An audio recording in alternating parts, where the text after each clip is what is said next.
Hey everyone, in the last week or so there was a pair of terrorist attacks in America, one in New Orleans and the other in Las Vegas. The FBI of course are putting out the usual story about the lack of any motive, although Coldplay just released some new material, so I think I can maybe figure out what happened there. In all honesty, there's not much to joke about really when it comes to tragedies such as these, although I did look up the details of the Tesla Cybertruck that exploded in Vegas, and it seems that the driver actually lived in Denver, Colorado, and so to get to Las Vegas in an electric vehicle, he actually had to make 8 charging stops along the way, presumably an hour apiece, so it's not very surprising that he was feeling suicidal by the time he got there.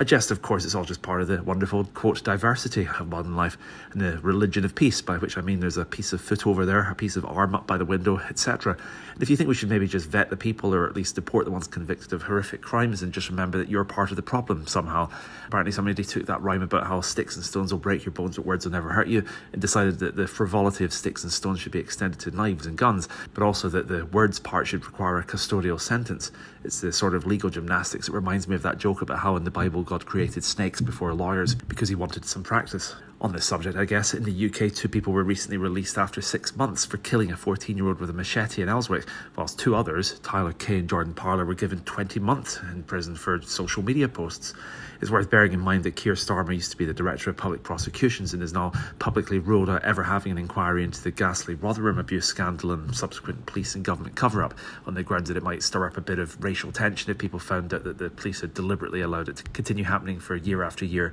Of course, this is also the same Labour Party that had Patricia Hewitt, who for years campaigned to reduce the age of consent down to 10, and whose cabinet ministers are now refusing to outlaw incest because it might offend ethnic minorities where the practice is rife, despite the subsequent costs to both the National Health Service and society in general. In Germany, of course, though, they famously take things a little bit too far, even more so with this sort of stuff, and there's currently outrage at the story of Mursal Mohammed, a Somali migrant who beheaded and then disemboweled somebody at a homeless shelter, and whose defence lawyer is now trying to prevent deportation on the grounds that Mursal has said he'll be quick to simply make his way back from Somalia to Germany, so the government shouldn't even bother wasting its money on the flight. Contrast with fellow German immigrant Mikuzi Ikea, a Japanese Catholic immigrant who studied at Stuttgart University, pays rent, taxes, even speaks fluent German, but is facing deportation because apparently one of her university modules was cancelled during COVID. The government says she therefore technically didn't earn enough course credits to graduate from the college. At this point, I'm frankly fed up of going over the grisly details of these cases, so I'm just going to call it a day at this point and go outside to go skating. Just be careful out there in the winter weather, mind. The Met Office says that there's a, quote, yellow snow warning, so just be careful you don't accidentally get any snowballs near your mouth. Anyway, see you next week. If you like these clips, subscribe. Bye.